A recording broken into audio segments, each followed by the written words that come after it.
Primera de Pedro, capítulo 1, versículos 22 hasta el capítulo 2, versículo 3. Dice así la palabra del Señor.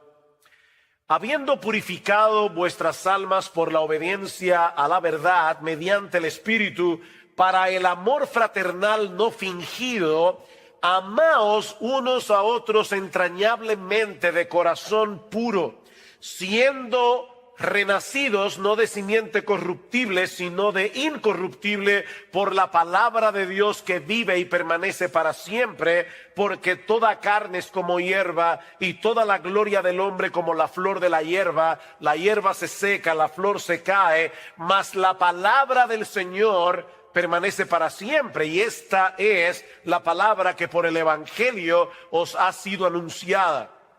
Desechando pues toda malicia, todo engaño, hipocresía, envidias y todas las detracciones, desead como niños recién nacidos la leche espiritual no adulterada, para que por ella crezcáis para salvación, si es que habéis gustado la benignidad del Señor. Si yo les preguntara o les pidiera en esta tarde que se pusieran de pie, todos los que están aquí, que se sienten plenamente satisfechos con su vida espiritual, que se pongan de pie todos los que crean haber llegado ya al tope de su madurez en Cristo. Yo estoy seguro que casi, y digo casi por si acaso hay alguno aquí que se quiera poner de pie, yo estoy seguro que casi nadie aquí se pondría de pie. Y si alguno de ustedes se pone de pie, por lo menos ya sabemos que hay alguien autoengañado entre nosotros. Porque la vida cristiana está supuesta a ser una vida en constante crecimiento hasta que lleguemos a la presencia del Señor. Así que comenzando por el que les habla y siguiendo por todos ustedes, aquí nadie ha llegado. Aquí nadie ha llegado. De hecho, cuando Pablo escribe su carta a los Filipenses, hablando precisamente acerca del tema de la madurez cristiana, ¿qué dice el apóstol Pablo? No que ya lo haya alcanzado, eso es Pablo hablando, o que ya haya llegado a ser perfecto, sino que sigo adelante a fin de poder alcanzar aquello para lo cual también fui alcanzado por Cristo Jesús. Y Pablo aclara, hermanos, yo mismo no considero haberlo ya alcanzado, pero una cosa hago, olvidando lo que queda atrás y extendiéndome a lo que está delante, prosigo hacia la meta, al premio del supremo llamamiento de Dios en Cristo Jesús. Filipenses capítulo 3, versículos 12 al 14. La vida cristiana es una carrera que termina con la muerte. Y ningún creyente puede darse el lujo de dejar de correr hasta el final. Ahora, el problema es que muchos que profesan ser cristianos han sido infectados con el fatalismo. Nunca confundan fatalismo con el hecho de creer en la soberanía de Dios. Nosotros creemos que Dios es soberano, pero eso no nos hace fatalistas. Como bueno, lo que va a pasar, y no importa lo que yo haga o lo que yo deje de hacer. Bueno, eso es fatalismo. Y lamentablemente, dentro de las iglesias cristianas hay personas que son fatalistas. Es decir, ellos han llegado a creer que están condenados a la mediocridad, a quedarse estancados donde están espiritualmente hablando. Tal vez otros creyentes viven en mejores condiciones que yo, o recibieron una crianza diferente a la mía, o simplemente no tuvieron una vida tan pecaminosa como la que yo viví antes de ser cristiano. Pero mi caso es diferente. Yo estoy condenado a ser lo que soy. Ya yo llegué a donde iba. Y creo que es mejor reconocer mis limitaciones antes que seguir intentando llegar a ser lo que yo no soy y lo que nunca voy a poder llegar a ser. Bueno, eso es fatalismo. Y tal vez no todos lo expresan de esa manera, ¿verdad? Pero esa es la actitud con la que asumen sus vidas cristianas. Estos creyentes tienen una teología basada en sentimientos, en sus experiencias pasadas y no en lo que Dios nos dice en su palabra. Pastores, que ya yo lo he intentado y vuelvo y me caigo. Entonces, ¿para qué volverlo a intentar?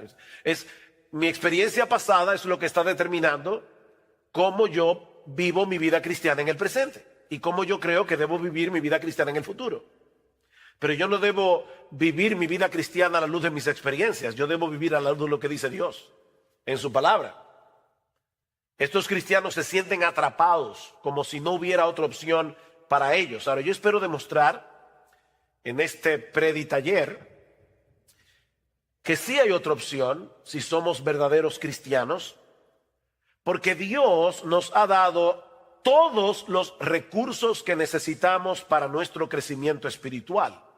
Y mañana vamos a hablar acerca de la suficiencia de las Escrituras y vamos a ampliar este tema, pero en esta tarde yo quiero decirles que ustedes no están condenados a quedarse donde están, ni yo tampoco. Solo que no existe ningún atajo en la carrera de la fe, ninguna experiencia mística o emocional que nos lleve a crecer espiritualmente de la noche a la mañana.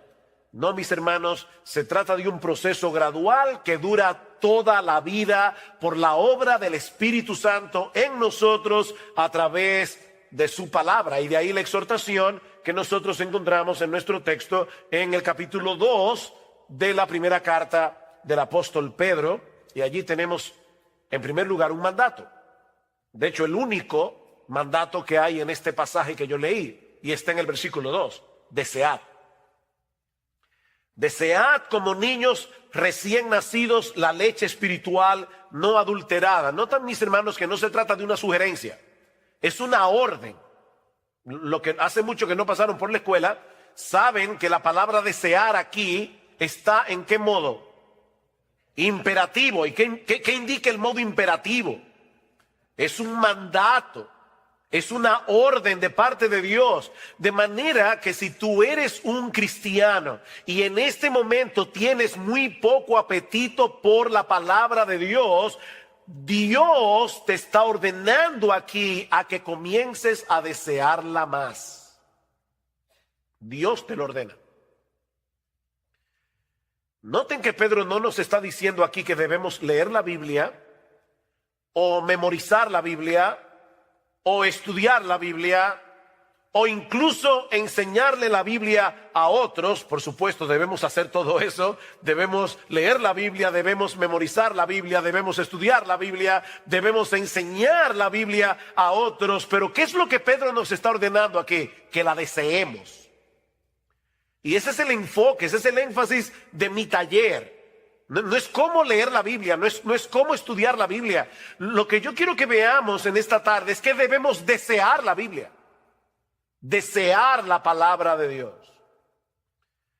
Esta palabra transmite la idea de algo que se anhela fervientemente, algo que deseas con tal intensidad que ninguna otra cosa de este mundo sería capaz de satisfacer ese anhelo, el anhelo por la Biblia.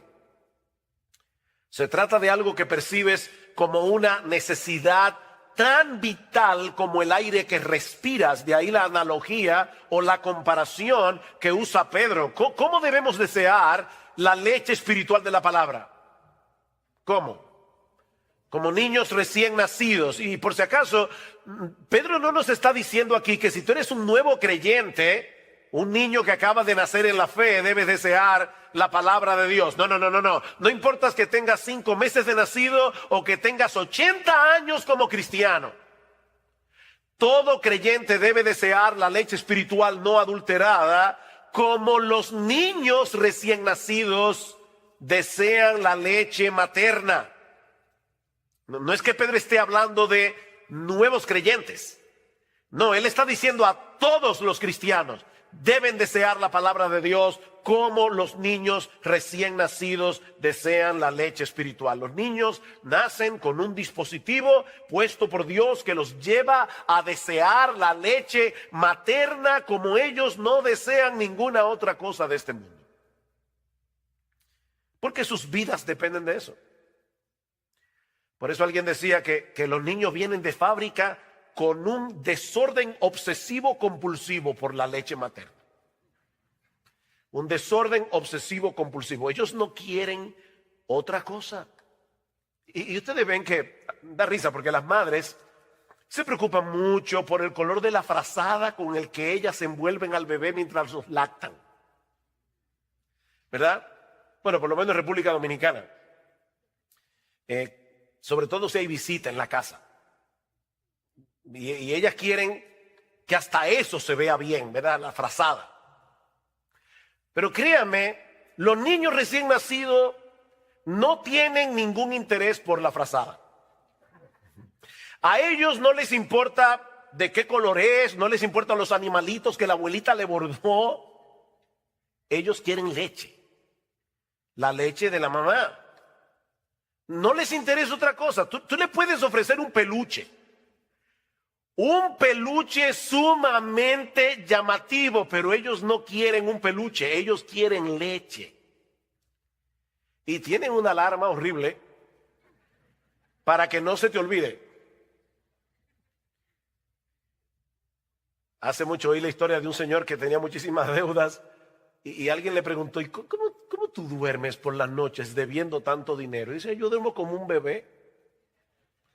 De verdad, dice, sí, despierto cada 3 horas llorando. Porque eso es lo que hacen los bebés. Los bebés despiertan cada 3 horas. Yo no sé por qué la gente dice dormir como un bebé y los bebés duermen. Eso es como una alarma ahí. Y comienzan grita y grita y grita hasta que la mamá les da la leche. Es un desorden obsesivo compulsivo que tienen los bebés. Bueno, hermanos, Pedro nos está diciendo en este texto que es así como tú y yo debemos desear la Biblia. Oh, wow. Ya como que no da mucha risa, ¿verdad? Pedro nos está diciendo, ¿tú eres un cristiano? Desead como niños recién nacidos la leche espiritual no adulterada. Como los niños desean la leche de la mamá. Dice el salmista en el Salmo 19, versículo 10, que la palabra de Dios era para él más deseable que el oro, que mucho oro afinado, y era para él más dulce, y más dulce que la miel que destila del panal. Y lo mismo expresa el autor del Salmo 119. Algunos creen que el autor del Salmo 119 era Esdras, el escriba. Pero sea quien haya sido el autor del Salmo 119, mis hermanos, este hombre escribió un poema de amor dedicado a la Biblia. Lean el Salmo 119 con eso en mente y se van a dar cuenta que es un poema de amor. Un hombre enamorado de la Biblia. Y solamente por citar algunos textos del Salmo 119, versículo 16, me deleitaré en tus estatutos y no olvidaré tu palabra. Versículo 20, quebrantada está mi alma, anhelando tus ordenanzas en todo tiempo. Versículo 47, me deleitaré en tus mandamientos, los cuales amo. Versículo 72, mejor es para mí la ley de tu boca que millares de piezas de oro y de plata. Versículo 97, oh cuánto amo tu ley, todo el día es ella mi meditación. Versículo 131, abrí mi boca y suspiré porque anhelaba tus mandamientos. Versículo 162, me regocijo en tu palabra como quien haya un gran botín. Eso es desear como niños recién nacidos la leche espiritual no adulterada. Y créame, tuve que seleccionar algunos textos del Salmo 119. Ahora, yo sé que el fatalista que hay en ti dice que eso no es posible. Nadie puede darle una orden a mis deseos para que yo desee lo que ahora no deseo. Es como pedirle a un paralítico que camine. Él no puede caminar por más que tú se lo ordenes, porque él tiene un problema que le impide caminar. Bueno, depende de quién se lo ordene. Porque en Juan capítulo 5 nosotros encontramos la historia de un paralítico que tenía 38 años sin poder caminar, pero Jesús le ordenó que caminara. ¿Y saben qué pasó? Él caminó. Así que sí, se le puede dar una orden a un paralítico para que camine, depende de quién se la dé. Porque si es Jesús, camina. Y es Dios el que nos está dando la orden de que deseemos su palabra. Esa es la diferencia que hay entre la ley y el evangelio. En el evangelio hay mandamientos, lo mismo que en la ley. La diferencia es que el mandamiento te da, que el evangelio te da los recursos que la ley no te da para que tú puedas obedecer los mandamientos. Esa es la diferencia. Hay un poema de Juan Bunyan que ilustra perfectamente este contraste entre la ley y el evangelio.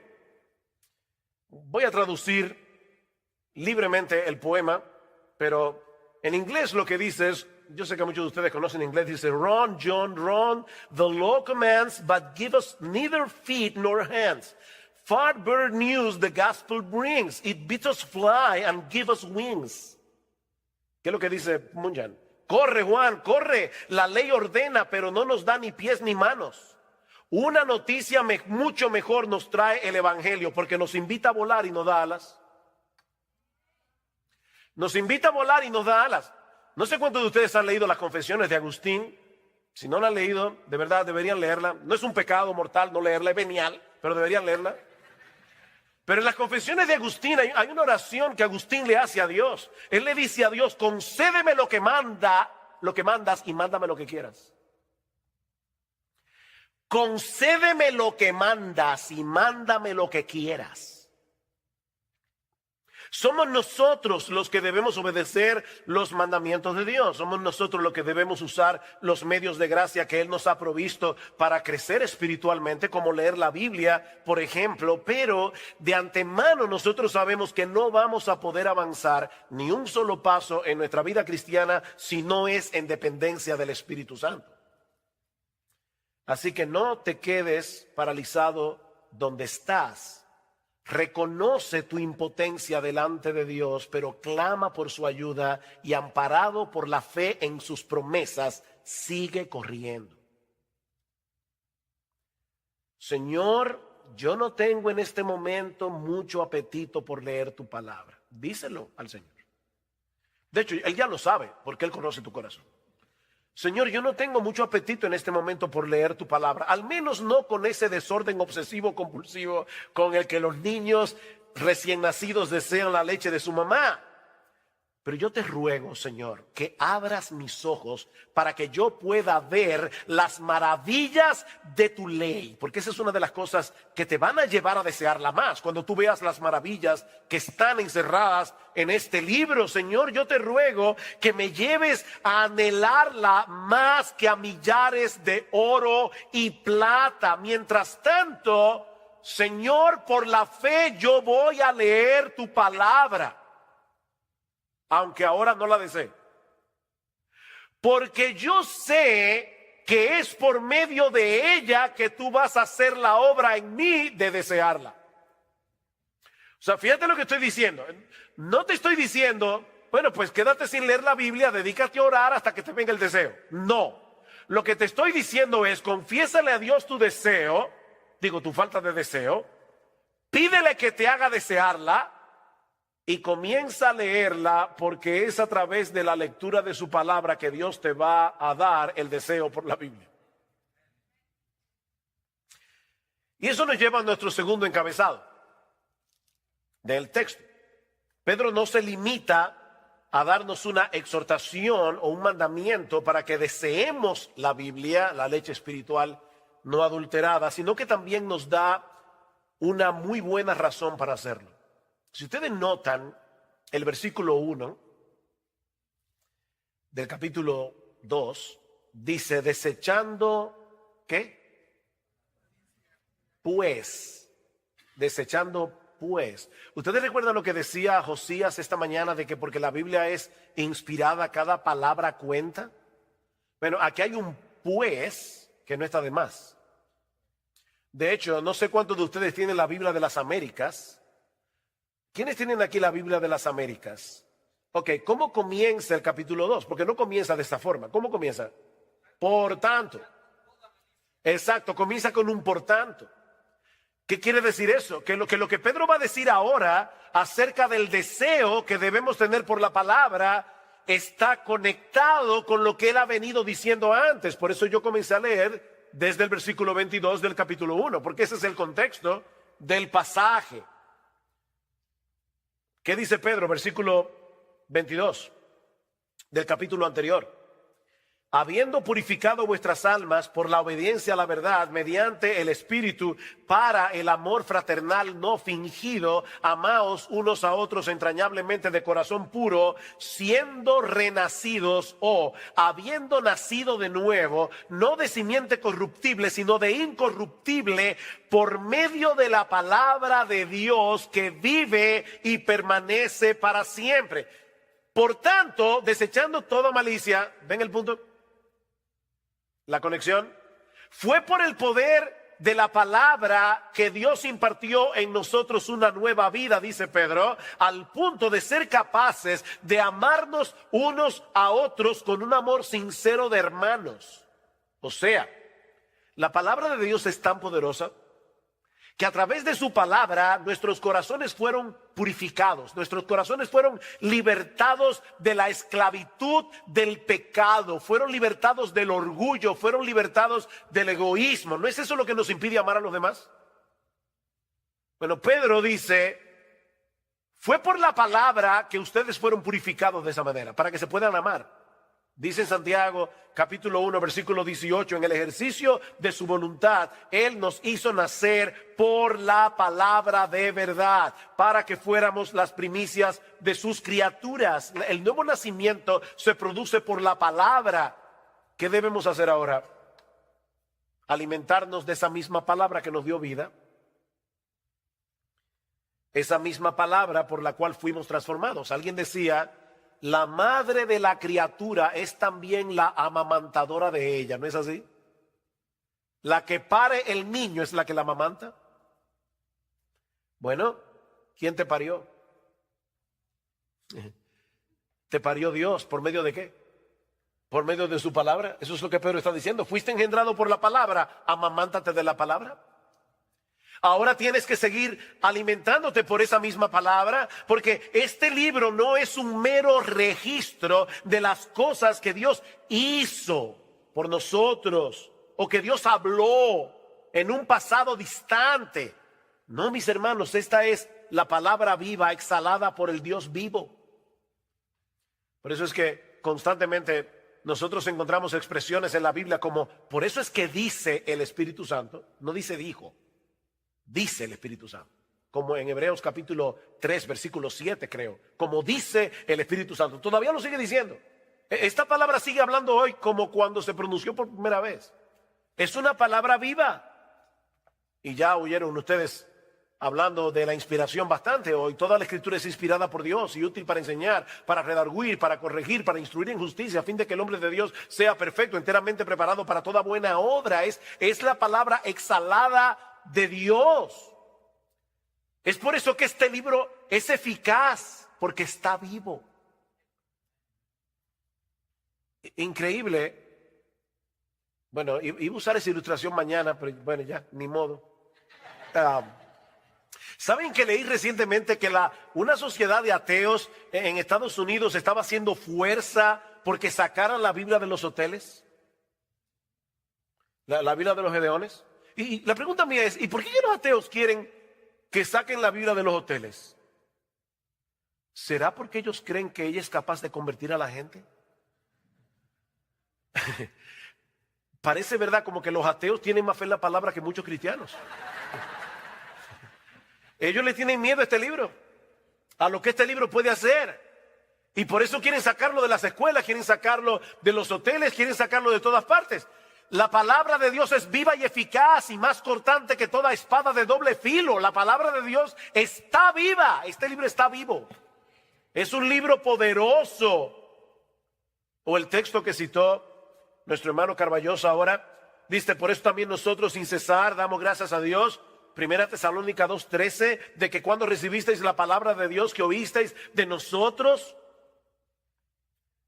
dice, la aceptasteis no como la palabra de hombres, sino como lo que realmente es. Estoy leyendo de las Américas, la palabra de Dios, la cual también hace su obra en vosotros los que creéis. Hace su obra. Es una palabra viva. Dios sigue hablando hoy a través de su palabra para transformar la vida de aquellos que la reciben por medio de la fe. Esta es una palabra que nunca perderá su poder de transformar. Sigue diciendo Pedro en el capítulo 1, porque toda carne es como hierba, versículo 24, toda la gloria del hombre como la flor de la hierba se seca, la flor se cae, mas la palabra del Señor permanece para siempre. Y esta es la palabra que por el evangelio os ha sido anunciada. Por tanto, desead como niños recién nacidos la leche espiritual no adulterada.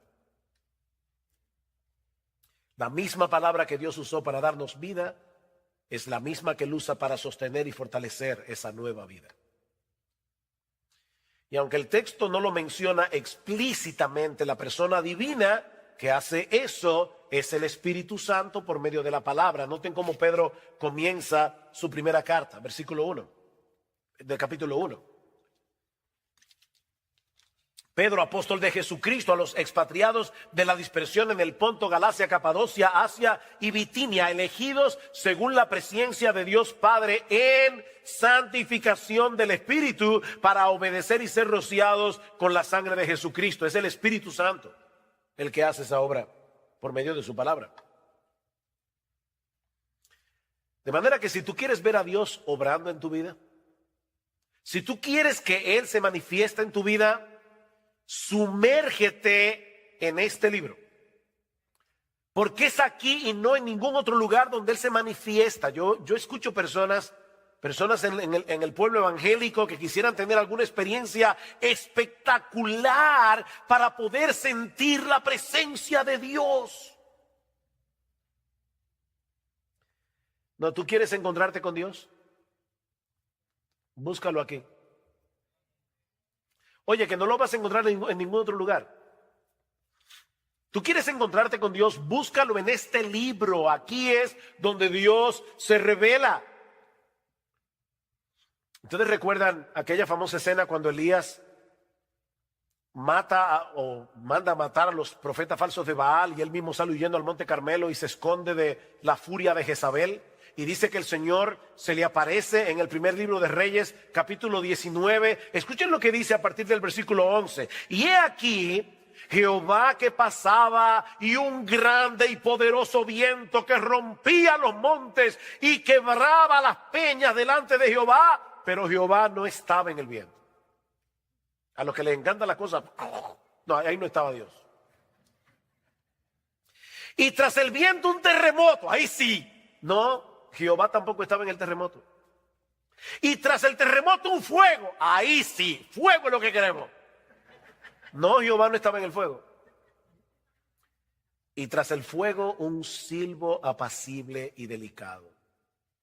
Y cuando lo oyó Elías, cubrió su rostro con su manto y salió y se puso a la puerta de la cueva. Y he aquí vino a él una voz diciendo: ¿qué haces aquí, Elías? ¿Se dan cuenta? El Señor no estaba ni en el viento, ni en el terremoto, ni en el fuego. Él estaba en el sonido, susurro apacible de su voz. Dios se manifiesta en su palabra, Él actúa por medio de su palabra, Él se revela en su palabra, Él allí nos da a conocer lo que Él ha hecho, hace y hará a nuestro favor. Es por eso que esta palabra no solo alimenta, es una palabra que deleita. Vean una vez más el versículo 3 del capítulo 2 de Primera de Pedro. Dice: si es que habéis gustado la benignidad del Señor. Y podemos traducirlo también, ya que habéis gustado. No es que lo pone en dudas, esa es una cláusula en griego que se puede traducir como algo afirmativo. Ya que habéis gustado de la bondad del Señor. ¿En qué ustedes creen que Pedro estaba pensando? ¿Qué texto bíblico del Antiguo Testamento creen ustedes que Pedro estaba pensando cuando escribió eso? Pueden decir el texto, aunque no sepan la calle ni el número de la casa. Gustad y ved que es bueno Jehová, dichoso el hombre que en él confía. Capítulo 34, versículo 8.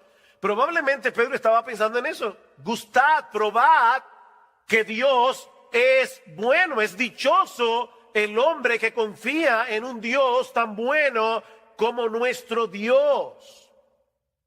Ahora déjenme hacerles una pregunta. ¿En qué lugar nosotros podemos saborear la bondad del Señor? Porque Pedro y el salmista están diciendo, vengan y saboreen la bondad del Señor para que puedan confiar en Él. La pregunta que estoy haciendo es, ¿dónde nosotros podemos saborear la bondad del Señor?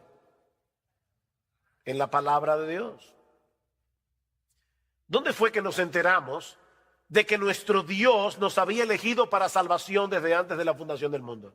Nos enteramos en su palabra. ¿En qué lugar fue que llegamos a conocer el carácter de Dios al cual habíamos ofendido con nuestros pecados, pero también el plan que Él diseñó para poder darnos su justicia sin pasar por alto nuestra culpabilidad? ¿Dónde aprendimos eso? ¿En la Biblia? ¿Dónde podemos conocer las preciosas y grandísimas promesas de las que se nos habla en 2 de Pedro capítulo 1, versículos 3 y 4? Dejándonos ver en cada una de esas promesas la ternura de su bondad para con nosotros si somos sus hijos. ¿Dónde sabemos eso? ¿O dónde podemos saborear eso? En su palabra. Así que es una leche que alimenta, pero es una leche que deleita. Es una leche que deleita. Miren, mis hermanos, nosotros deberíamos leer la Biblia todos los días. Todos los días. Pastores, que yo no tengo tiempo. Ok, déjame decírtelo tiernamente. No mientas. No mientas. Dice John Piper que él cree que Dios movió las cosas para que se inventara el Facebook y el Twitter para demostrar en el día del juicio que no era verdad, que no había tiempo para leer la Biblia y orar. No mientas. No hay tiempo. Lo que pasa es que el tiempo para leer la Biblia no se encuentra, se hace en tu agenda. Tú tienes que apartar el tiempo para leer tu Biblia y debes hacerlo todos los días, porque nosotros necesitamos este alimento todos los días. Nadie en su sano juicio dice voy a comer una vez al mes. Eso sí, el día que coma me voy a dar un atracón. No. Tú comes todos los días, 3 veces al día. Bueno, tú debes leer la Biblia todos los días. De verdad, todos los días. Si se puede leer la Biblia todos los días, se puede. Pero no lo hagas pensando que si no lees la Biblia, ese día te va a caer un rayo del cielo. No es por esa razón que tú debes leer tu Biblia todos los días. No leas la Biblia por el temor de que si no la lees, Dios te va a castigar o ese va a ser un mal día para ti, todo te va a salir en contra. No. Nosotros leemos la Biblia cada día para conocer mejor a Jesucristo. Nosotros leemos la Biblia cada día para conocer mejor el diamante del Evangelio, que tiene demasiadas aristas y hay que verlo por todos lados para entenderlo cada vez mejor. ¿Saben para qué? Para que Cristo sea cada vez más precioso para nosotros. Es por eso que debemos leer la Biblia. Porque toda esa bondad que nosotros hemos gustado de parte de Dios y que se encuentran en su palabra, han venido a ser nuestras únicamente por causa de Él. Me encanta como lo dice Pablo en el capítulo 1 de la segunda carta a los Corintios. Noten lo que dice en el versículo 20. Porque todas las promesas de Dios son en Él sí y en Él amén, por medio de nosotros para la gloria de Dios. No pierdan de vista la coma. Pablo no está diciendo que todas las promesas de Dios son en el sí, en el amén. No, en él, sí, coma. Y en él, amén. En quien todas las promesas de Dios son sí y amén. En Cristo Jesús. Sin Cristo nosotros no tendríamos derecho a apropiarnos de ninguna promesa bíblica. Así que cada vez que tú leas una promesa en la Biblia, aunque esté en el Antiguo Testamento, piensa en Jesús. Jehová es mi pastor, nada me faltará. Wow, qué hermoso.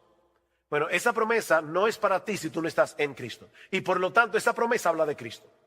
Cualquier promesa que haya en la Biblia son en él sí y en él amén. Por lo tanto, ¿por qué tú debes leer la Biblia todos los días? Para enamorarte más de Jesús, que hace posible que Dios te trate con bondad y no con juicio, ya que habéis gustado la benignidad del Señor, la bondad del Señor. Por eso es que debes desear como niño recién nacido la leche espiritual no adulterada, porque esa bondad la gustas aquí es donde se gusta esa bondad, porque es aquí que nos muestran a Cristo como el mediador que hace posible que todas las promesas de Dios sean sí y amén para nosotros. Así que ya hemos visto dos cosas. Hemos visto la exhortación o el mandato, desead como niños recién nacidos. La razón, ya que habéis gustado la bondad del Señor y la gustaste aquí. Pero veamos ahora, en tercer lugar, los obstáculos. Los obstáculos. Hay algunas cosas que estropean nuestro apetito por la Biblia. Y le encontramos en el versículo 1. Desechando pues toda malicia, todo engaño, hipocresía, envidias y todas las distracciones, desead como niños recién nacidos. Aquí está el problema. Ven, el problema no es falta de tiempo. No, el problema está en el versículo 1. Desechen esto. Y la palabra que se traduce aquí como desechar da la idea de quitarse algo de encima, como cuando uno se quita una ropa sucia, una ropa contaminada. El tiempo del verbo que Pedro usa aquí nos muestra que se trata de una acción enérgica, una acción determinante. Desecha de una vez por todas esos pecados que están destruyendo, que están estropeando, que están minando tu apetito por la palabra de Dios. Desecha esos pecados. Ahora, quiero ponerlos a pensar y así me siento más tranquilo con mi conciencia de que de verdad fue un taller y no que estaba predicando. Déjenme hacerles una pregunta. Sí, porque entonces ustedes van a salir afuera y le van a decir, mi taller estuvo buenísimo, había hasta diapositiva y el mío no tiene nada de eso. Entonces déjenme por lo menos decir eso. Ok, vean el texto. Otra vez, léanlo, véanlo en su Biblia, el versículo 1. ¿Ustedes notan algo interesante en esa lista de pecados que Pedro, primera de Pedro capítulo 2, versículo 1? ¿Ustedes notan algo en esa lista de pecados? Hay varias cosas en esa lista de pecados que yo quiero que ustedes noten. Y quiero que me respondan los que hayan notado algo. No, pero de la lista en sí, entera. ¿Qué ven ustedes en la lista como un todo? Esa es la pregunta. Perdonen que usted no hice la pregunta correctamente. Bueno, son pecados, obviamente. Oh, perdón, ¿cómo fue? Todos los pecados que están ahí son relacionales. Hay un montón de pecados que Pedro ni menciona. Esta lista no es exhaustiva. Todos los pecados de los que Pedro está hablando allí son relacionales. Todos tienen que ver en nuestro trato unos con otros. Por ejemplo, ahí no se habla del adulterio, no se habla del homicidio. Bueno, el homicidio es contra otro, pero no se habla ahí de eso. Son pecados relacionales. Pecados que atentan contra el amor. ¿Por qué? Porque Pedro acaba de decir que la palabra de Dios purificó nuestras almas para el amor fraternal, no fingido, de manera que ahora nosotros formamos parte de una comunidad de santos donde nos ayudamos mutuamente, porque resulta que el crecimiento en la piedad no se hace solo. Nosotros necesitamos una comunidad para amar la palabra y para obedecer la palabra. Y ahora Pedro nos está diciendo, cuídate de esos pecados que te alejan de la iglesia, cuídate de esos pecados que te alejan de la comunidad de santos, porque esos mismos pecados te alejan de la Biblia. Porque Dios te salvó para que tú seas parte de una comunidad. La vida cristiana no puede vivirse en soledad. De manera que nosotros podemos englobar todos esos pecados en uno solo. No actúen en ninguna manera que sea contraria al amor fraternal. ¿Saben por qué? Porque eso afectará nuestro apetito por la palabra. Cuando tú tienes problemas relacionales, también tienes problemas con el Señor y ya tú no quieres ir a su palabra. Porque la Biblia te manda que te arregles con tu hermano, que perdones, que no tengas amargura. La Biblia te manda todo eso. Entonces es difícil uno tener problema con la gente y meterse en este libro. Échense de vosotros toda amargura, enojo, ira, gritería, maledicencia. Eso está en Efesios capítulo 4, versículo 32. Pastores, que yo no la puedo perdonar. No, otra mentira, tú no la quieres perdonar. Eso es diferente. Entonces tú no puedes amar este libro y estar con problemas con todo el mundo. No puedes. Eso va a minar tu apetito por la Biblia. Ahora, ¿no tienen algo interesante o algo más interesante aquí? Así como estos pecados arruinan nuestro deseo por la Biblia es el único antídoto que puede equiparnos para luchar adecuadamente contra esos pecados. O sea, esta leche espiritual no adulterada contiene todos los anticuerpos que necesitamos para luchar eficazmente contra los virus pecaminosos que atacan constantemente nuestra vida cristiana y sobre todo nuestra relación con los demás. En la misma medida en que saboreemos la bondad de Dios en Cristo revelada en las Escrituras, en esa misma medida será más fácil para nosotros luchar contra esos pecados que destruyen nuestra relación con los demás y nuestro deseo por la Biblia. Mira, si tú estás atesorando a Cristo por lo que estás aprendiendo de Él en su palabra, te será más fácil luchar contra la malicia, el engaño, la hipocresía, la envidia y la difamación. Repito eso. Si tú estás atesorando a Cristo por lo que estás aprendiendo de Él en su palabra, te será más fácil desechar la malicia, el engaño, la hipocresía, la envidia y la difamación. Vean el capítulo 1 y voy a leer un pasaje un poco largo, pero noten lo que dice Pedro en el versículo 3 del capítulo 1. Hasta el versículo 9. Bendito el Dios y Padre de nuestro Señor Jesucristo, que según su grande misericordia nos hizo renacer para una esperanza viva por la resurrección de Jesucristo de los muertos, para una herencia. A todo el mundo le encanta la palabra herencia. Murió el tío rico. Bueno, no me voy a alegrar, pero me dejó una herencia. Para una herencia incorruptible, incontaminada e inmarcesible, reservada en los cielos para vosotros, que sois guardados por el poder de Dios mediante la fe, para alcanzar la salvación que está preparada para ser manifestada en el tiempo postrero, en lo cual vosotros os alegráis, aunque ahora por un poco de tiempo, si es necesario, tengáis que ser afligidos en diversas pruebas, para que sometida a prueba vuestra fe, mucho más preciosa que el oro, el cual aunque perecedero se prueba con fuego, sea hallada en alabanza, gloria y honra cuando sea manifestado Jesucristo, a quien amáis sin haberle visto, en quien creyendo, aunque ahora no lo veáis, os alegráis con gozo inefable y glorioso, obteniendo el fin de vuestra fe, que es la salvación de vuestras almas. Wow, qué pasaje. Pregunta.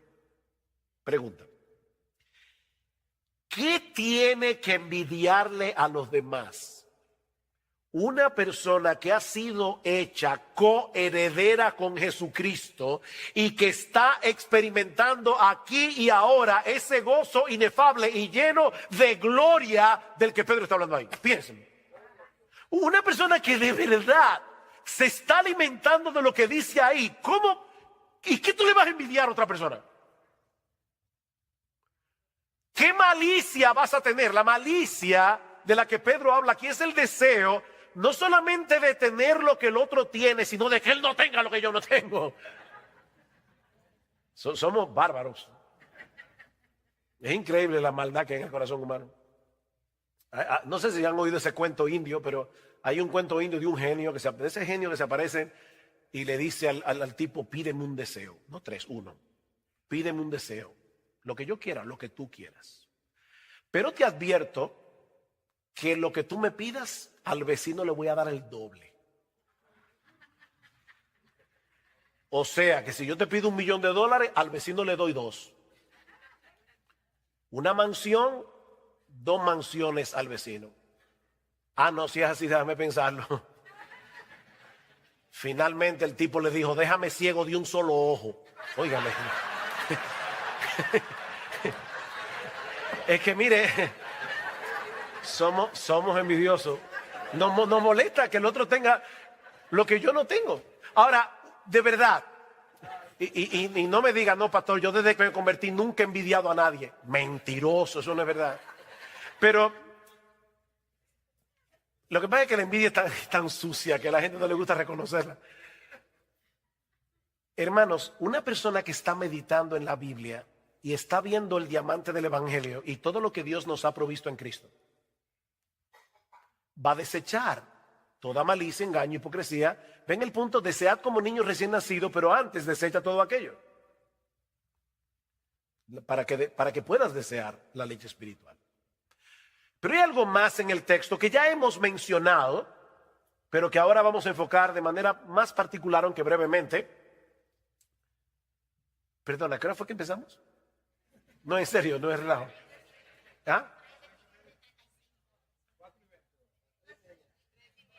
¿Y a qué hora que tenemos que? A las 5 que tenemos. No, estamos bien. Ok. Ya vimos, ¿qué vimos? La exhortación del texto, desead como niños recién nacidos. La razón, fuiste engendrado por la palabra, desea la palabra, los obstáculos. Ahora veamos el resultado. ¿Qué sucederá si en dependencia del Espíritu Santo luchamos por desechar de nuestra vida los pecados que se mencionan en el versículo 1, mientras nos alimentamos apropiadamente de la leche espiritual no adulterada? ¿Qué va a pasar? Vean otra vez el versículo 2. Desead como niños recién nacidos la leche espiritual no adulterada, para que por ella crezcáis para salvación, ya que habéis gustado la benignidad del Señor. Todos nosotros sabemos que el nacimiento es apenas el comienzo de una vida, que ahora debe desarrollarse hasta alcanzar la madurez. Bueno, lo mismo ocurre con la salvación. Todo verdadero creyente es alguien que ha experimentado el nuevo nacimiento por medio del poder de la palabra de Dios, pero la conversión es apenas el comienzo, dice Pedro. Ahora debemos crecer para el pleno desarrollo de nuestra salvación. Dios tenía un propósito en mente cuando nos salvó, y la única manera de seguir avanzando hacia ese propósito es a través de la obra del Espíritu Santo en nosotros por medio de su palabra. Esta es la espada del Espíritu. Dios, el Espíritu, obra por su palabra. ¿Cuál es el propósito que Dios tenía en mente cuando nos salvó? ¿Cuál era? Pero formarnos a la imagen de Cristo. ¿Recuerdan Romanos 8:28? Sabemos que a los que aman a Dios todas las cosas les ayudan a bien. Esto es, para que no confundan el bien, esto es a los que conforme a su propósito son llamados. ¿Cuál es el propósito? Porque a los que antes conoció también los predestinó para que fuesen hechos conformes a la imagen de su Hijo, de modo que Él sea el primogénito entre muchos hermanos. El propósito para el cual todas las cosas obran es para hacernos como Jesús. Ese es el bien. No es que seas millonario, no es que tengas siempre salud. No, es que seas como Jesús. Ese es el bien. Porque fue con ese propósito que el Señor nos escogió. He usado esta ilustración muchas veces, pero no encuentro otra mejor. Una vez le preguntaron al gran escultor renacentista Miguel Ángel. Él estaba con un bloque de mármol enorme y iba a esculpir un caballo. Yo no sé cuántos de ustedes han visto las obras de Miguel Ángel, aunque sea en foto, pero de verdad que parece que tienen vida. Y alguien le preguntó, ¿cómo tú puedes sacar un caballo de ese bloque de mármol? Y Miguel Ángel le respondió, es muy fácil, yo le quito todo lo que no se parece al caballo. Bueno, ¿saben qué es lo que Dios está haciendo? Dios nos toma así en bruto y nos salva. No te estoy diciendo que tú eres bruto, sino que tú eres como esa piedra bruta, no trabajada, y ahora Dios va a tomar el cincel y va a comenzar a golpearte para quitarte todo lo que no se parece a Jesús. Ese es el propósito. Ahora, ¿cómo yo avanzo hacia el propósito de ser cada vez más como Jesús?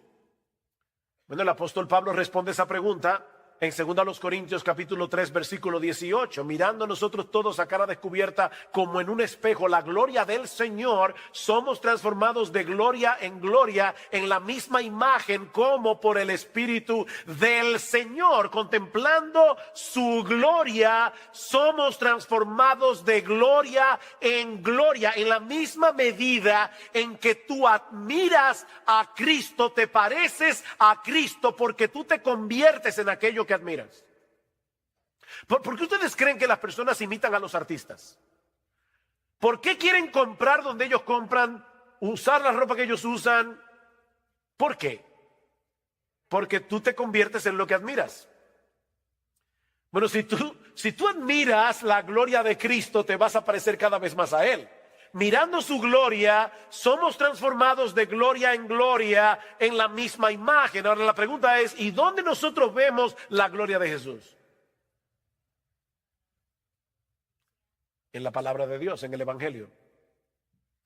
Si nuestro evangelio está encubierto, entre los que se pierden está encubierto, en los cuales el Dios de este siglo cegó el entendimiento de los incrédulos para que no les resplandezca la luz del evangelio de la gloria de Cristo. El evangelio de la gloria de Cristo, que es la imagen de Dios. Es en el evangelio donde brilla como en ningún otro lugar la gloria de Jesús. Bueno, es por eso que nosotros debemos desear como niños recién nacidos la leche espiritual no adulterada. El raquitismo espiritual no es una opción. Pedro concluye su segunda carta diciendo que creced en la gracia y en el conocimiento de nuestro Señor Jesucristo. Esto no es una opción. Y eso solo puede suceder a través de una dieta regular y constante de la leche espiritual no adulterada. Ningún creyente puede darse el lujo de dejarse alimentar regularmente de la palabra de Dios, así como ningún bebé puede dejar de beber la leche de su mamá o algún sustituto. Solo que en este caso no hay sustituto, porque esta es la única Biblia. La nueva vida en Cristo comenzó con la palabra, se sostiene y se fortalece con esa misma palabra. No existe otro medio. Necesitamos ver a Cristo en la palabra para deleitarnos en Él, para crecer en nuestra admiración por Él, porque es así como somos transformados de gloria en la semejanza suya. Pero cuando nos estancamos en el conocimiento de la Biblia, perdemos de vista a Cristo. ¿Y saben qué pasa? La Biblia pierde su fascinación. Este libro es fascinante, de verdad, este libro es fascinante. Pero este libro solo es fascinante si tú puedes ver a Cristo aquí. Cuando tú comienzas a ver todas las conexiones. Y miren, déjenme dar un testimonio personal. Yo me convertí al Señor cuando casi estaba a punto de cumplir los 18 años de edad. Me invitaron a una iglesia un sábado. Yo no era creyente, en mi vida había leído este libro realmente. Y me fascinó lo que oí, aunque no creía en nada de eso, pero me fascinó y oré al Señor y le dije, mira Dios, si tú me estás oyendo, yo te quiero conocer, yo no sé si tú estás ahí. Al otro día llamé a una amiga, le dije, mira, me invitaron a una iglesia, así que si tú quieres ir conmigo. Esa amiga, yo tenía 17, ella 16, y ella me acompañó, hasta el día de hoy está ahí sentada. Bueno, la Biblia dice que el que gana almas es sabio. Bueno, el asunto es que empezamos a leer la Biblia juntos. Y de verdad, hermanos, yo puedo decir como testimonio, la Biblia fue un descubrimiento para nosotros. Bueno, más para mí que para ella. Mi esposa Gloria había leído la Biblia, durante un tiempo fue una buena católica, yo no. Y ella conocía la Biblia, algo de la Biblia, yo no conocía nada. Y realmente, de verdad, para los dos, cuando comenzamos a leerla regularmente, fue una fascinación, hasta el punto que ya a los 8 meses de haber visitado por primera vez una iglesia, yo había leído la Biblia completa en los 8 meses. Y de ahí en adelante, de verdad, perdón, Dios sabe por qué digo esto, no me estoy gloriando de nada, yo creo que eso es la gracia de Dios, pero yo recuerdo muy pocas veces en estos 41 años que yo haya dejado de leer la Biblia un solo día. Y miren, mis hermanos, de verdad, nunca me he cansado de leer la Biblia, porque es que es imposible descubrir todo lo que hay aquí. No importa cuántos años tú tengas leyendo la Biblia todos los días, este libro es fascinante. Un siervo del Señor que murió hace unos años y había escrito casi como 50 libros sobre la Biblia, cuando estaba muriendo, dicen que él le dio gracias a Dios, diciendo, gracias, oh Dios, porque en todos estos años siendo creyente me permitiste conocer la tapa de tu precioso libro. La tapa. Pero si tú pierdes de vista a Jesús en este libro, el libro va a perder su fascinación. Así que no dejes de leer la Biblia, no dejes de estudiar la Biblia porque tu apetito haya disminuido. No cometas ese error. Más bien recupera tu apetito y tu salud espiritual, desechando lo que te apartó en un principio de la Biblia y volviendo a la Biblia. No dejes de leer la Biblia porque no tienes apetito. No, pídele a Dios que te dé apetito, pero desecha no la Biblia, sino el pecado que te alejó de ella. Y sigue leyendo la Biblia y pidiéndole a Dios que te dé ojos para ver las maravillas de su ley, porque la maravilla que está aquí encerrada es la gloria de Jesús. Y de verdad es sorprendente todas las conexiones que hay en la Biblia que te apuntan hacia Jesús, sin espiritualizar las escrituras. Yo no estoy hablando aquí de alegorizar. No, nunca alegoricen con la Biblia. Estamos hablando de interpretarla correctamente, de interpretar la Biblia correctamente. Déjame hacerte una pregunta. Si Dios ahora mismo te diera la opción de obtener en este momento todo lo que tu corazón desea, todo,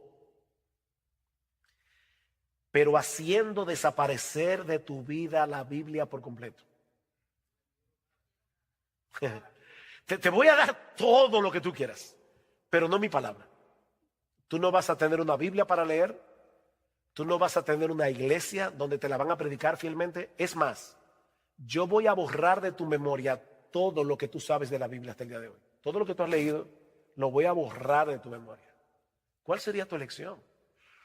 Yo sé que si tú eres un verdadero creyente vas a decir como algunos han dicho ya, no, Señor, no.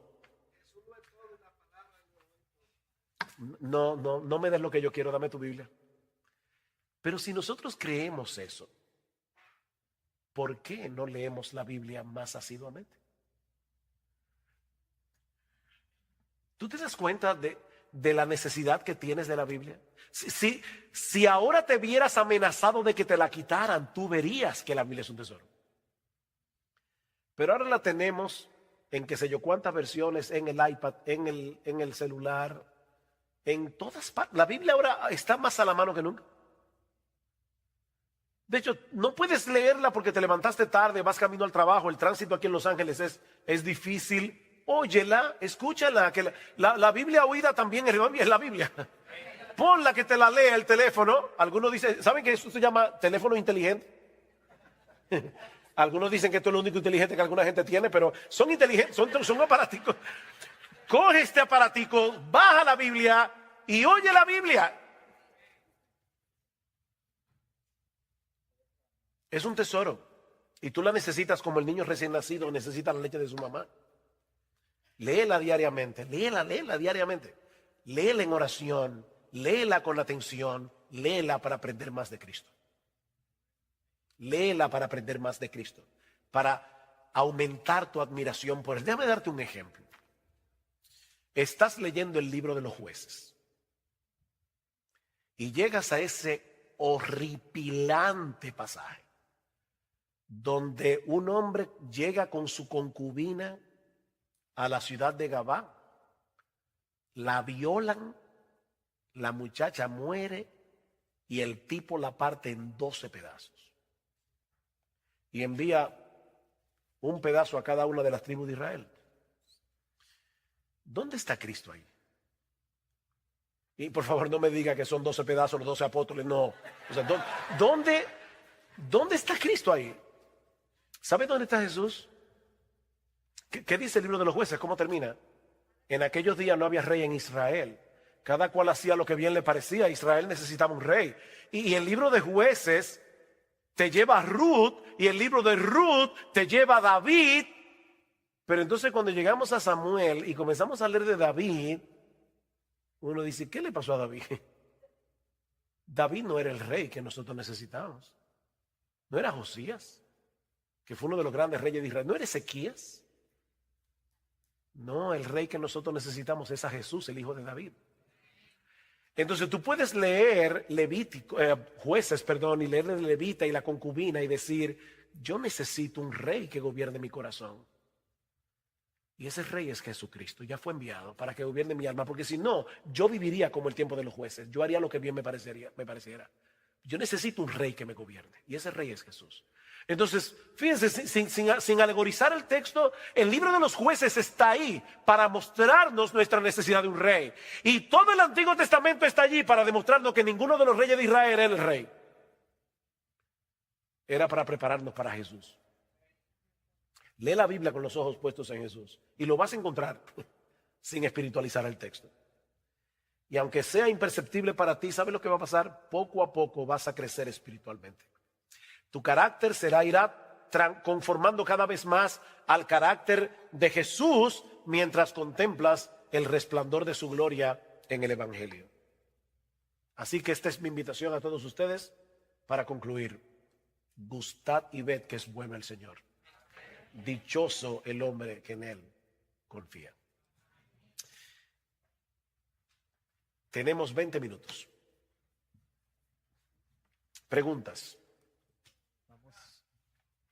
Sí, hermano.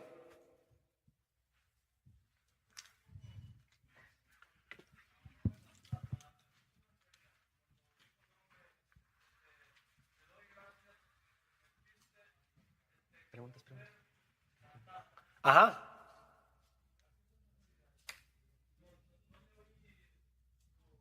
¿Quién dijo eso? Oh, él está es una ironía porque él está diciendo, bueno, me pasé 60 años, yo no sé cuánto estudiando la Biblia y lo más que llegué a aprender fue esto, la tapa. O sea, es como, mira todo lo que me faltó conocer porque yo nada más conocí la tapa. Pero obviamente fue una ironía, no una ironía, pero es diciendo, cuánto me faltó por conocer de tu libro. Eso lo dijo John Rice. Vamos a tener las preguntas aquí con el micrófono. Vamos a hacer una fila. Vamos a hacer una fila aquí y vamos a ir pasando el micrófono. Entonces. El hermano está aquí. Sí, yo estaba buscando de dónde sale esa voz misteriosa. Por acá estamos. Acá. Otra pregunta. Sí, levantando la mano. ¿Sí? Sugel, hay un dicho que dice que entre gitanos no se leen las manos. ¿Qué? ¿Un dicho que dice? Que dice que entre gitanos no se leen las manos. Aquí estamos solamente hispanoamericanos y sabemos que hay un histórico lastre cultural entre nuestros pueblos por el cual no estamos acostumbrados a leer, no leemos tanto como deberíamos. ¿Qué opinión te merece eso? ¿Y cómo podríamos aplicar todo esto de lo que has hablado, que es valiosísimo, a un pueblo que tradicionalmente, históricamente, no está relacionado con los libros? Gracias por la pregunta. Primero, noten que ni siquiera en el texto griego dice: desead como niños recién nacidos la leche espiritual no adulterada, a menos que tú seas latinoamericano. Eso no está en el texto original. Así que cuando la Biblia dice desead como niños recién nacidos, ya Dios sabía de antemano que los latinoamericanos íbamos a existir, y Dios sabía que no íbamos a ser muy dados a la lectura. Pero aún así dice desead como niños recién nacidos la leche espiritual no adulterada. Yo creo que el problema es no percibir la necesidad que tenemos de la Biblia. El hábito de lectura es algo que se desarrolla, y se desarrolla poco a poco. Yo te diría, no comiences a leer muchos capítulos de la Biblia si no tienes el hábito de lectura. Pero ¿sabes qué, mi hermano? Es mejor que leas una pequeña porción cada día a que no leas la Biblia en una semana y entonces un día te leas 10 capítulos. Porque vas a formar el hábito poco a poco. Entonces lee una porción, pero léelo recordando que la Biblia es un libro como cualquier otro libro y no es un libro como cualquier otro libro. ¿Qué significa eso? Bueno, significa la Biblia no es un libro como cualquier otro libro porque este libro fue inspirado por Dios. Pero la Biblia sí es un libro como cualquier otro libro porque debes leerlo como se lee cualquier libro. ¿Cómo tú lees un libro? Así. O sea, tú tomas, voy a leer Los Miserables de Víctor Hugo. ¡Pum! Jean Valjean está huyendo. ¿Y quién es Jean Valjean?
Bueno, si tú hubieras leído el libro desde el principio, supiera quién es Jean Valjean y por qué está huyendo.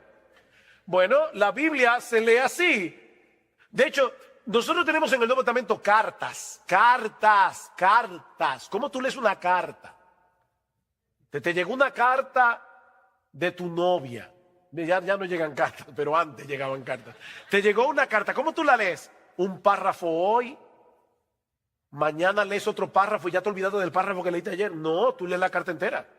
Lee la carta. Pues la carta a los romanos, ¿saben qué es? Una carta. Es la carta a los romanos, es la carta a los corintios, es la carta a los efesios. Bueno, léelo como una carta. Léelo de principio a fin. No habrá Efesios 2, a ver. No. O sea, no es un horóscopo. Esto no es un horóscopo. Es un libro.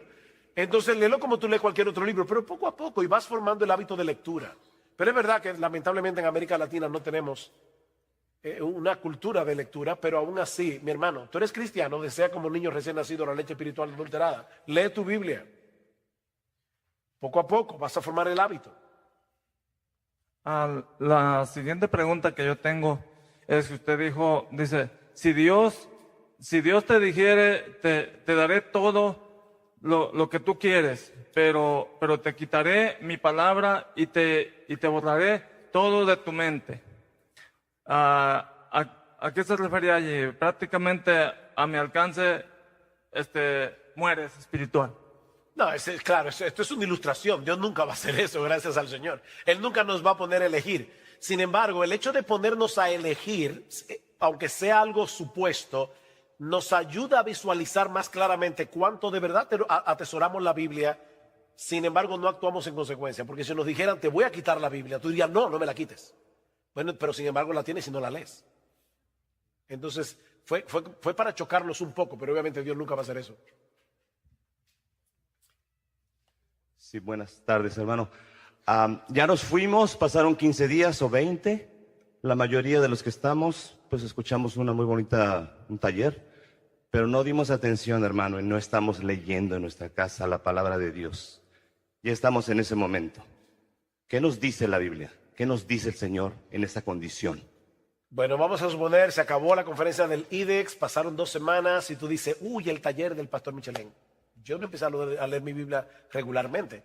Bueno, simplemente no te quedes postrado diciendo, oye, otra vez, es que yo no cambio, no voy a cambiar nunca. No seas fatalista. Señor, perdóname, debí haber hecho un plan, no lo hice. Perdóname por no haberlo hecho, pero voy a comenzar ahora. Y bien, comienza. No dejes que tu falta pasada te lleve a seguir cometiendo faltas futuras. Pide perdón y sigue corriendo. No te quedes postrado allí.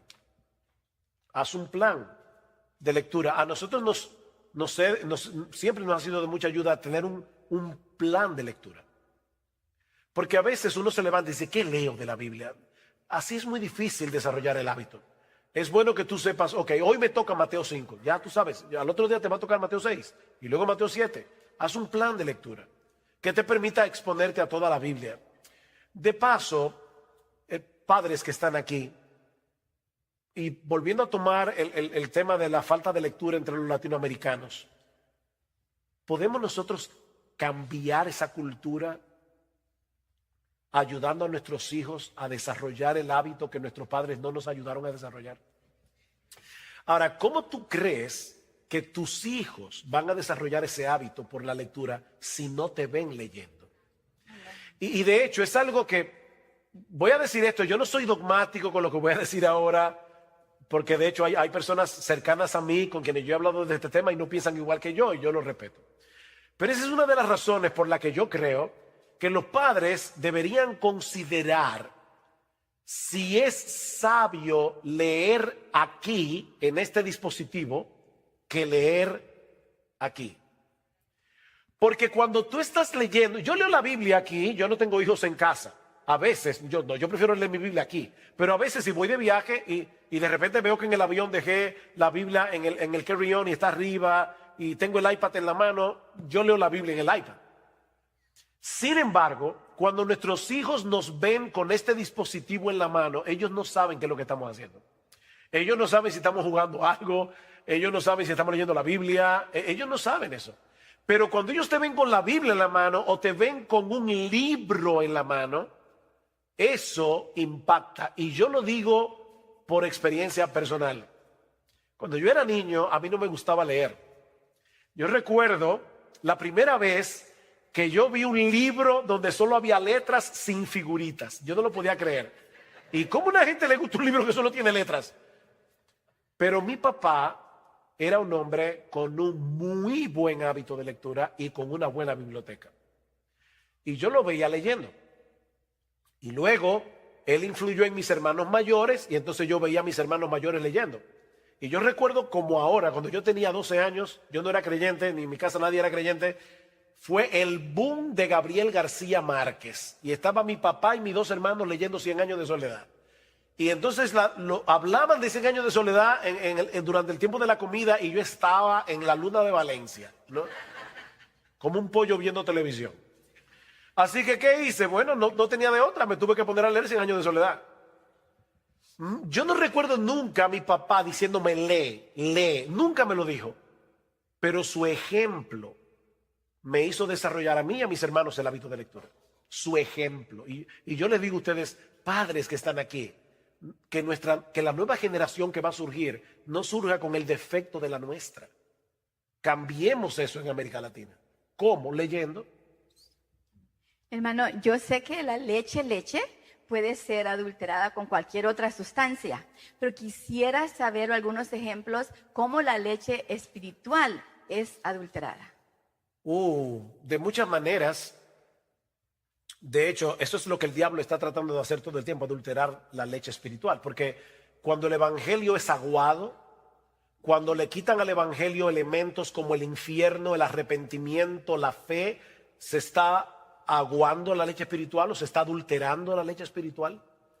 De hecho, mañana vamos a hablar un poco de eso. Yo voy a comenzar con un cuestionario como este. ¿A cuántos de ustedes alguna vez hubieran querido hacer la Biblia más potable? Quitarle ciertas partes a la Biblia para hacerla más potable al inconverso. Bueno, hay gente que está haciendo eso. Yo no hablo del pecado. Yo quiero que la gente se sienta tranquila en mi iglesia. Eso es adulterar la leche espiritual y hay muchas formas de hacerlo. Gracias, hermano. Yo creo que el uso de la psicología en la iglesia, hay mucha psicologización en la predicación actual y eso es adulterar la leche espiritual. Mi pregunta va más dirigido a, pues yo me acuerdo en la universidad que estudiaba cierto movimiento filosófico o no sé, literario, y ya tenías una visión preconcebida o cierta tendencia a creer las cosas de cierta manera por lo que ya habías estudiado. Yo lo que quisiera saber es, como cristiano, he estudiado la Biblia y pues gracias a Dios siempre he leído desde niño porque pues, así ha sido mi historia, ¿no? Pero no quiero tener una idea, estudiar teología para tener una idea preconcebida, de manera que cuando lea la Biblia yo quiera imponer mi idea a lo que está escrito. ¿De qué manera logro yo que no pase eso? Porque hay diferentes movimientos teológicos, los cuales siempre me llevan a tener una tendencia, ¿no? Y yo lo que quiero es llegar, ahora sí, bien. Es una buena pregunta. Nadie llega a la Biblia con la mente completamente en blanco. O sea, no trates de decir, voy a quitarme todo mi bagaje teológico, porque no es verdad, no lo vas a poder lograr. Todos nosotros tenemos concepciones ya en la mente. Sin embargo, si tú te concentras en el texto y no estás buscando probar tu concepción, sino entender lo que el texto dice, y lo vas a entender por la gramática.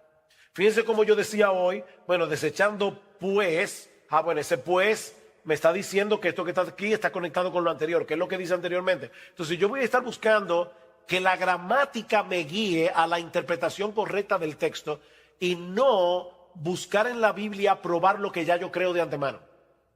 Ahora, yo vuelvo y repito, todos nos acercamos a la Biblia con ideas en la mente, pero estamos ahora estudiando el texto.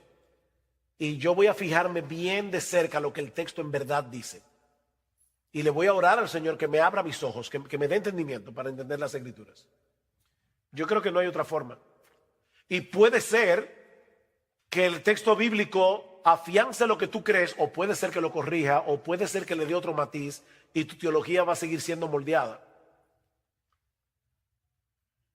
Pero hay cosas que yo creo que yo voy a morir creyendo en ellas. Por ejemplo, yo nunca voy a ver en la Biblia un texto que me lleve a no creer que Dios es soberano. O voy a ver en la Biblia un texto que me diga que la Trinidad no existe. No, ya yo sé que la Trinidad existe. Pero si yo veo un texto que parecería probar lo contrario, por ejemplo, Jesús dice, mi Padre es mayor que yo. Oh, pero ven acá, pero si hay una Trinidad y el Padre y el Hijo son iguales en deidad, ¿por qué Cristo dice que el Padre es mayor que Él? Déjame ver el contexto, a ver de qué está hablando Jesús allí. Y me voy a dar cuenta de varias cosas. La primera es que yo creo que ese texto más bien prueba la deidad de Jesús, fuertemente. Piensen, si ahora yo viniera aquí a la autoridad, señores, yo quiero, antes que nada, mi nombre es Joel Michelén, soy uno de los pastores de Iglesia Bíblica, y yo quiero decirle que Dios es mayor que yo. Y ustedes van a decir, ¿y por qué tú me dices eso? Ya yo sabía que Dios era mayor que tú. Pero el mero hecho de que Jesús diga el Padre es mayor que yo, ya eso es una declaración de deidad. Porque ¿cómo a un ser humano se le ocurre decir, miren, por si acaso, el Padre es mayor que yo? Ahora después leo y me doy cuenta, bueno, es que Cristo al encarnarse dice que se hizo hombre y el hombre se hizo un poco menor que los ángeles, de manera que Jesús se humilló, como dice Filipenses capítulo 2, y es en ese contexto como ser humano que Jesús está diciendo el Padre es mayor que yo. Y entonces ahí yo veo, ya yo vine con la preconcepción de que hay una Trinidad y de que Jesús es Dios. Yo no me voy a quitar eso de la mente. Pero yo voy a ver en el texto por qué Jesús dijo eso en ese contexto y eso me ayuda. Gracias. Ok. Faltan 5 minutos. Pastor, una pregunta. Usted mencionó que un bebé tiene un hábito impulsivo, compulsivo, de alguna manera, por la leche. Un desorden obsesivo. Perdón, un desorden. Mi pregunta ¿es posible que una persona nacida de nuevo no tenga deseo por la palabra de Dios? Y de ser así, ¿hasta cuándo debe entrar como un indicativo y debe de empezarse la persona a cuestionar si verdaderamente ha nacido de nuevo al no desear la leche espiritual? Bueno, esa es otra buena pregunta. Yo creo que un creyente puede eventualmente ir perdiendo, como dice Pedro, el apetito por la palabra de Dios. Ahora, si una persona que ha nacido de nuevo dice, a mí no me interesa la Biblia, yo no quiero leer la Biblia, yo no tengo ningún deseo de leer la Biblia, no, yo la llevaría a cuestionar si de verdad ha nacido de nuevo. Porque amar a Dios...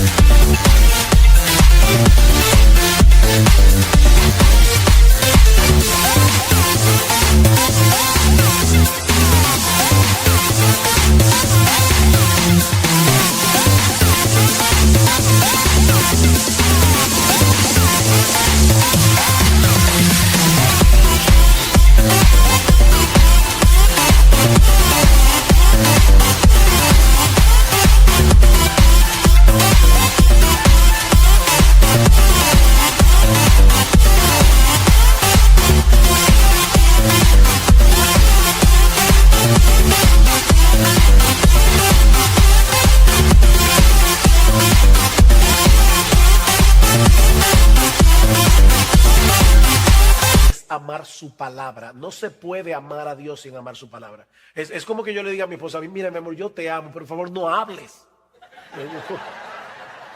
¿Cómo que no hables? O sea, uno se ríe, pero es como decirle a Dios, yo te amo Dios, pero por favor no me estés hablando tanto con tu palabra. O sea, no, eso no es amar a Dios y no se puede haber nacido de nuevo sin amar a Dios. Entonces yo puedo entender que un verdadero creyente tenga un apetito estropeado, pero si nunca ha amado la Biblia, yo le diría, no, de verdad, tú necesitas nacer de nuevo. Buenas noches, pastor.